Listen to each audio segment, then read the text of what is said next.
Need be in sight, a riot, we speak out loud, we don't stay quiet, but we only keep it verbal, no throwing a punch, even if the bully takes your money, no free lunch, just know a bunch of us are called to a vision, and helping each other's now a part of the mission, so do not despair, and never lose hope, even when you think you can't take another mean joke, need help with the mobsters and you're calling Dick Tracy, if you're looking for love, you found him, Mr. Peace, so sing with me, sing for the years, sing for the laughter, sing for the tears, sing with me just for today, never tomorrow, the good Lord take you away. All right, now we're warmed up.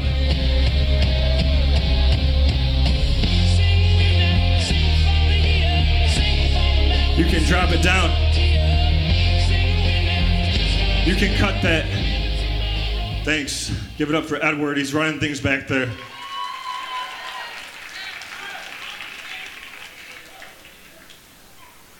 That's how I wake up every morning, a different beat on my alarm clock, start freestyling. No, I'm joking. So guys, it's an honor to be here this afternoon to share with you guys about pursuing your purpose. And I have an awesome job. You know, I'm a youth minister at St. James in Novi, Michigan, full-time, but I also get to travel across this country speaking to youth from age 5 up to age 105. And before I begin any of my talks, before I speak to any audience, I'd just like to let all of you guys know that every single breath that I take this afternoon is going to be worth your time. Before you blink, you're all grown up and life has passed you by because you weren't fully present, and then you wonder why. People are dying with the music still left inside and wishing they found their purpose at age 25 or 32 or in the 80s, really any time, just so long as they found it before their last rites. I've had friends tell me, "Peace, I need something besides the drugs." They want to get involved in serving others out of love. Then other buddies who have asked me for more volunteer opportunities so they can bring some more cheer. They want to give more than they have been, especially to kids living on the streets or in an orphanage. So do something major, minor, heck, do something drastic. Just do something, but please don't wreak no more havoc. And while you're at it, now that you are spiritually awoken, make sure to change those around you through every word that's spoken. Word. So, Rainbow, everybody just take a deep breath. Breathe in that Renaissance air, that rainbow air. Detroit air, thank you. See guys, look, every day, right, we take 23,000 breaths on average, 23,000. If you live to be 80, over the course of your life, you'll have taken 673 million breaths. Heartbeats, right? Heart's as big as our fist. But see, heartbeats, we're taking about 115,000 a day.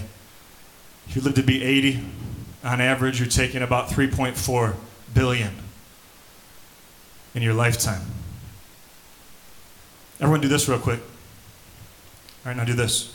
No, don't do that. But this right here, guys, this is your heart, right? As big as your heart, your fist. But the idea is to let him turn this into this. And the only way that happens is if we let his love come in. And you see, our first and foremost purpose for being on this planet,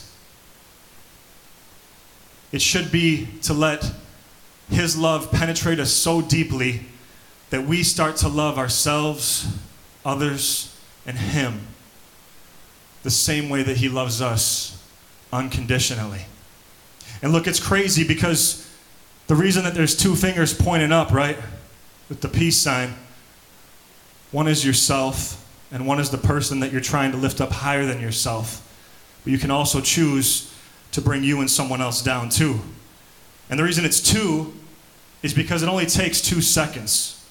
One breath, one heartbeat, and you can either positively impact a life forever, or destroy one forever. And that's a choice that all of us have, right? Can I get a couple of volunteers real quick, just to prove this point? I'll take you. The purple, yeah, I'll take you. Back there, I'll take you. We got 4.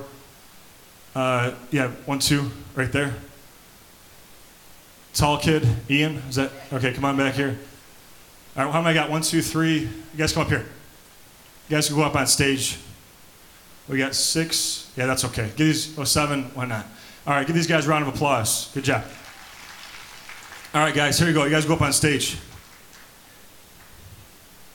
All right, so we're going to all freestyle, right? I'm going to drop a beat. No, I'm joking. All right, so listen. I'm going to have you guys spread out, like explore the space, right? So your arms aren't touching each other. So pick a spot on the stage so you guys can put your arms. So maybe come up a little bit here. You can go over this way. That'd be great. Okay, cool. So look, here's what I want you guys to do. When I say go, you guys are going to spin as far as you can, okay? But for this exercise, don't move your feet. So your feet stay glued, shoulder width apart, whatever's comfortable for you, okay? So when I say go, you're going to spin as far as you can. Hold it either direction, doesn't matter. One direction. They were here last August, Ford Field. But anyways, one direction, hold it, okay? Ready? Spin. Hold it. All right, so just line yourself up, whether it's like a chair, a person, an object. Do you guys have like how far you went like in your mind? You guys have that? You got it? Okay, cool. Hands down. Come back to center. Keep your feet stationary. All right, close your eyes. Take another deep breath. Now listen, I want you guys to all imagine, to all envision that you are some of the most amazing athletes on the face of this planet. Olympic caliber. You guys can run 4-second 100-yard dashes. You guys can run 2-minute miles. You guys can high jump over buses. You guys can long jump 50 feet. You're some of the most incredible, full of potential people on the face of this earth.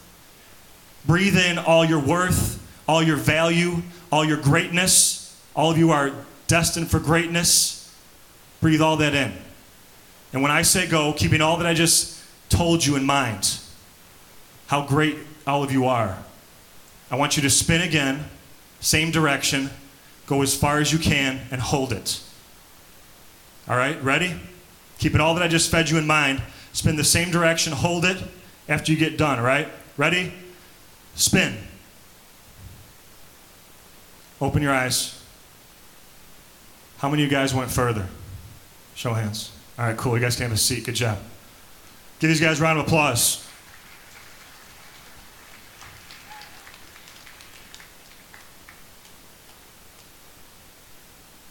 All right, cool. So most people improve by like 25%. Unless they do like yoga, they can go like 360 or 720. But anyways, what changed from the first time that they spun to the second time? Anybody? What changed? Yeah. They went farther, yep. But how come? What do you think? More faith? They believe in themselves more? What were you guys saying? Mindset, vision, right? So look, how long did that take me to build them up? That they could increase what they thought they could do previously by 20 or 25%. How long did that take me? Maybe 30 seconds, right? Give or take. Guys, think about this. Every breath we take, every heartbeat we have, it's not easy to always be uplifting someone else because we got so much going on in our own hearts, right? But when we come with the mentality that there are no guarantees, because there's not, it changes our perspective to try to make every single breath we take, every single day, every heartbeat count. And you see, what's fueled my path to my purpose has been that phrase, no guarantees, has been tragedy in my life.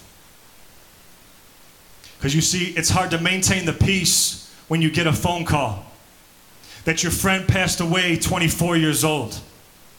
But there's nothing you can say or do. That's protocol. You just pray for healing at the friend's closed casket funeral. His only crime, not being buckled in the back seat. So when they hit the median, he flew at least 50 feet. Out the hatchback of his best friend's SUV, at least when it happened, he was already fast asleep. Now heading back home on I-96 eastbound, took the cops a while just to track the body down. And at the viewing, you just sit and watch, but without a sound, while inside you're screaming, about to cough up half a lung. Numb to the touch because it doesn't seem real. His boy only fell asleep for a second driving behind the wheel. But that's all it took, though. Can only imagine all the pain he feels. Parents have to bury their kids. It's surreal. There's so much pain. October 20th, 2010, I lost a dear friend of mine to a drunk driving accident. The person driving was supposed to be the DD. He was buzzed, had a couple of drinks, and he ended up getting in the car to drive home. He fell asleep for a couple seconds to hit a concrete median on 96. My friend was not buckled in the back seat, Steve Nagel. He flew through the back window and died on impact. That was the capstone to one of my hardest years on this planet. Leading up to that moment, I lost a friend to a drug overdose earlier in the year. It was his pallbearer for his funeral, followed by 4 more before Steve's. Grandma and Grandpa and 2 uncles. Kept getting really full. That summer, outside my apartment complex, I was held up at gunpoint. My cousin and I, who was pregnant at the time. I had 2 pistols pointed at my stomach. And it was a moment in your life where it flashes before your eyes, just literally. And I remember the days following that, how I'd be in church and I'd see a mom just kiss her baby boy's head and I would just start crying. And I'd see these clouds that looked like almost like Super Mario clouds and I'd just start crying. And I'd see like 1,000 birds just fly up off this ditch as I'm driving down the highway and I'd just start crying. And the capstone to all that, along with Steve, was being diagnosed with hepatitis C. Hepatitis is an inflammation of the liver. You need your liver to live. There's vaccines for A and B, not C. I was diagnosed with it, don't know how it happened. The treatment was a liquid form of chemotherapy. Self-injections once a week, 6 pills a day that made you really nauseous. I lost 45 pounds the first month. I became borderline anorexic. I was in and out of ER throughout that entire year. And everything, my will, my faith, my resolve, kept getting tested. And all of these moments in my life, and we have them, they're never going to stop. We have a choice whether that suffering, that tragedy brings us closer to Him or we push Him further away. But I chose to let it bring me closer. And as a result, I overcame these boulders, right? With this unyielding faith. And I've started to realize that, look, we have the effort with anything, but He's got the outcome. It's how we approach it. And so then I started making a promise, not only to myself, but the people I lost and to God, that every breath I was going to be taking from that point on, every heartbeat I was going to be taking from that point on, would not be in vain. So that the people that went before me, the best way I could honor them and their legacy was by how I live today, starting with love. My chiropractor, he says, look, I'm just trying to remove the interference and then let God do the healing. I mean, that's what we're all trying to do in any career path, any way of life that we choose to follow, right? That we can love, but only He can change. And so that's how my story started to unfold, to know that there are no guarantees and I got to go after my passion, my purpose with reckless abandon. Look, I was 4.0, Southline High School, class of 2003. I was valedictorian. I went to the University of Michigan, Ann Arbor, got my bachelor in economics and Spanish. Went to Wayne State, got my MBA, entrepreneurial management and marketing. Worked in corporate America at an auto supplier for about 5 years. And during that time, there was something burning deeper inside of me. I had this great job. I had all these great benefits. I had this great life going for me, right? But I was just trapped. And I knew God had a bigger calling for me in my life, a greater passion, a greater purpose. And so I went after that with reckless abandon, because you can't put a price tag on passion. And so despite people saying you can never make this career happen, despite people saying how are you ever going to make money, despite people not believing in me, I made the leap of faith in 2010 and I left. A very good job. A lot of money. But that was that was starting to become my only motivation for why I was living. And 1 Timothy says that it's not money itself that's the root of all evil, right? It's the love for money. Money can do great things. Mother Teresa, Mother T, she used to be able to, call up people up with a phone call and command millions of dollars in aid for people in Calcutta. I mean, it takes money to let a conference like this run for the food in our bellies, for the clothes on our back. Like, money can do great things, but if it's your only motivation for what you do, there will never be enough of it to be completely happy. It's just that temporary, right? And so I started, I realized that I was hurting at first, right? And I believe in my heart of hearts that hurt people hurt people. That's the easy thing to do as a human being. But I found out also that healed people heal people. And I became healed through His grace, through His salvation. 5 years later, I'm still non-traceable in my body for hepatitis C. I responded very well. But I was healed more than just physically. I was healed spiritually. Probably even more important. And I started going after this passion, right? And the way that I found it was by flipping a quarter. And you're like, come on, Mr. Peace. Flipping a quarter? Yes. No, I'm joking. But listen, really, one of my buddies told me, he said, if there's something on your heart, right, that you could go this route, you could go this route, go to this school or this school, take this job or this job. Heads is one, tails is the other. Both could be good outcomes. You flip the coin. And as it's flipping, the side that you want it to land on just a little bit more, without even looking what side it lands on, that's probably where God's calling you. And that's where He was pushing me, to work with youth, to make sure everybody knows this phrase, one race, human. That was my job, to be put on this planet. That's what I feel. So look, I became healed because I called on the gifts of the Holy Spirit, and I received the knowledge, which I believe is finding life's meaning. And when you start to find your purpose, right, that's God's gift to you. When you start to finally fulfill it, that's your gift back to Him.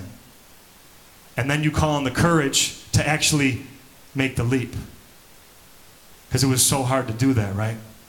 But guys, I can tell you, every fiber of my being is so on fire right now, so alive. I'm completely 110% fulfilled.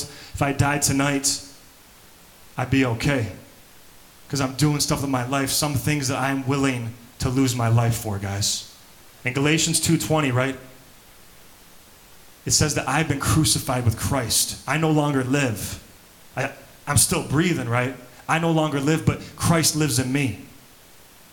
Matthew 16, chapter 16, it says, whoever wants to follow me, you have to deny yourself and pick up your cross.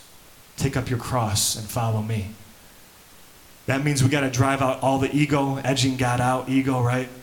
Deny everything about us. Become total humility. Let Him fill us, right? Before every talk, I'm in the bathroom on my knees. I inhale Jesus. I exhale Christ. I say, Holy Spirit, guide my tongue and my lips as I speak your truth. As straight as an arrow, as straight as your cross, to the hearts, the minds, the souls, the spirits of these youth. Anoint me, your imperfect instrument. And the more that He can fill me, the more that I'm totally filled with Christ. Think about this. The more He fills all of us, then we're more in line with our calling. Because all that we're doing is Him. He lives throughout all of us. And guys, that's where I'm at right now. That I'm so alive. Can I ask you a question? What's your name? Grace. Amazing grace, right? Perfect. But listen, how many people do you know grace? Like a couple hundred people? Okay. How many people out of those couple hundred do you know that are completely 110% alive, on fire for God, for life, pursuing their dreams, their heart is fulfilled?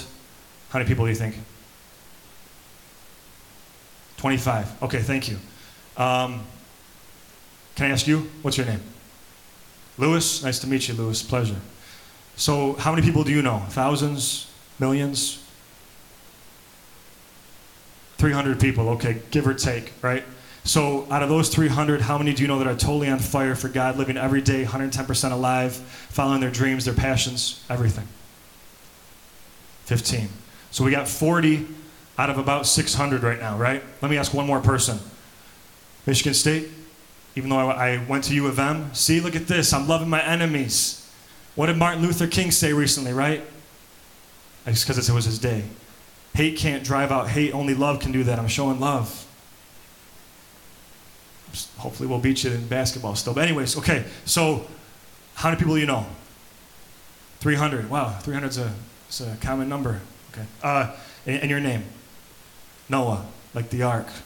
So, Noah, out of 300 people, how many people do you know that are 110% alive? Same question, going after their dreams, purpose, passion, on fire for God, for life.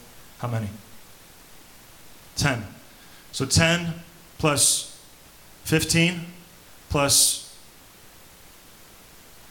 oh, you put it down to 20 now. Now you changed on me. Oh my gosh. All right, 20 plus 15 is 35. Plus 10 is 45 divided by, we'll say 900. Just a second here. I got the iPhone 7. My friend works at Apple, but I'm trying to still figure it out. I'm just joking, it's the 6. But that's 0.05. So 5%, guys, 5% of all the people that these three know, and I could have asked everybody in this room, right? 5% are totally alive, on fire for God, living their purpose, fulfilled, going for their dreams, living for Him. 5%. That's not a good percentage. It's something all of us have to think about, right? Because for all of us, if we can already start now getting the wheels turning a little bit at this conference, at this weekend, maybe you already have in your life, right?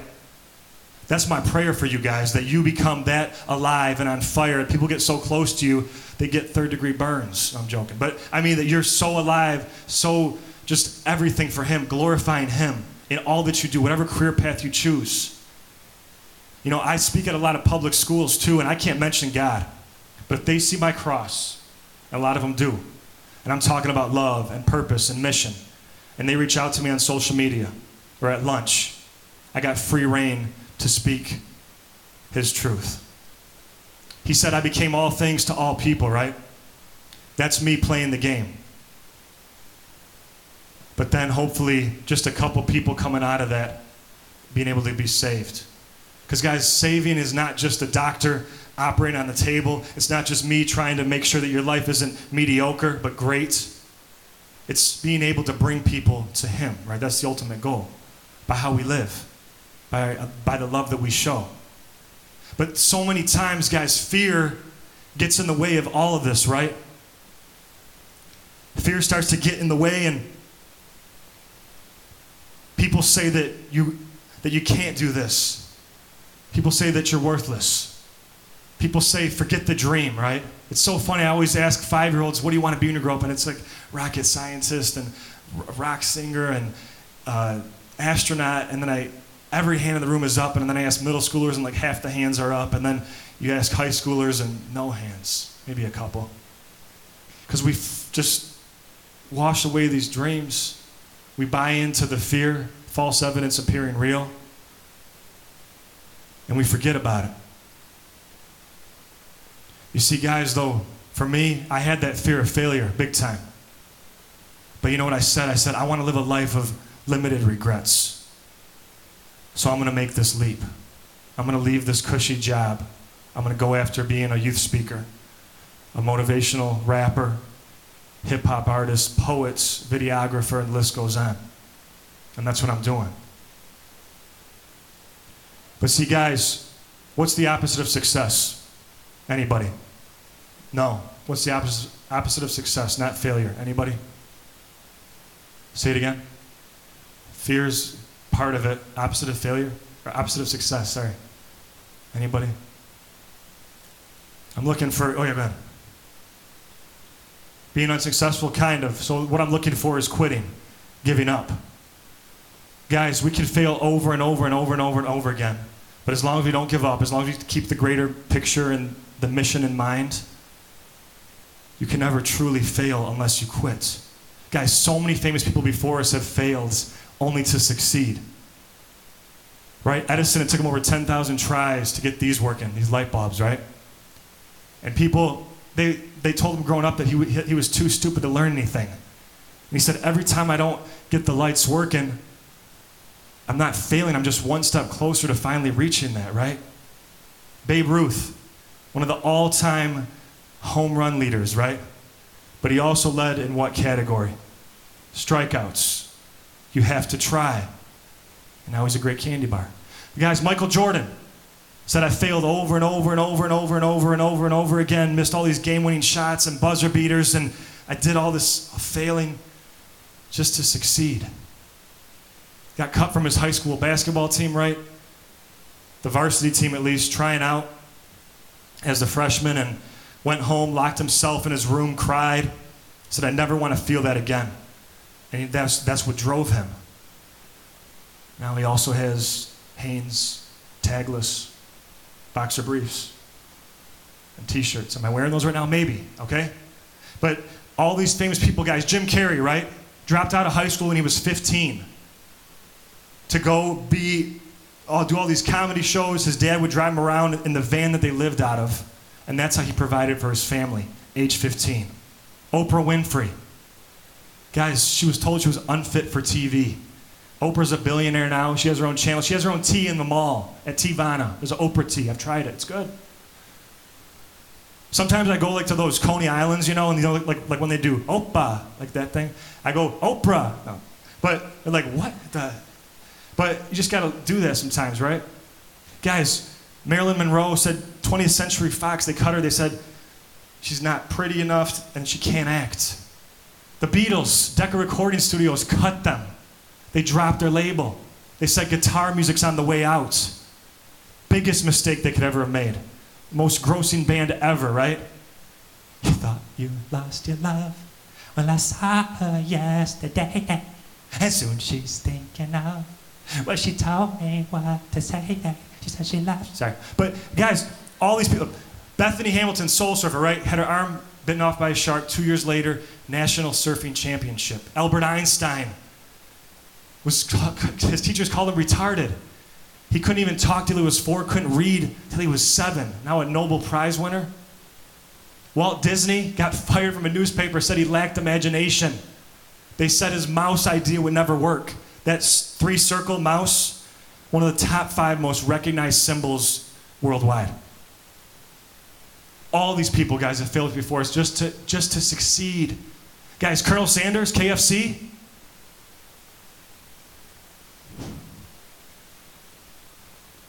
He tried 1,004 times before they accepted his recipe. Can you guys imagine if he stopped at 1,003? But guys, all these people, right? I mean, I was valedictorian, I told you guys that, but I got to U of M and in a room about 600 people, 700, however many this fits, and I got my first B+, and I looked around the room and I said, I'm not as good as that person sitting next to me. Like, I'm not as good of a human being as this person sitting next to me. But then I said, you know what? I got to start focusing on my talents, my gifts, my own abilities. And through doing that, I'll be fulfilled. I'll be okay. I can look at myself in the mirror at night and say, I'm giving it my all. And that's what I want for all of you guys. Because comparison is the quickest road to unhappiness.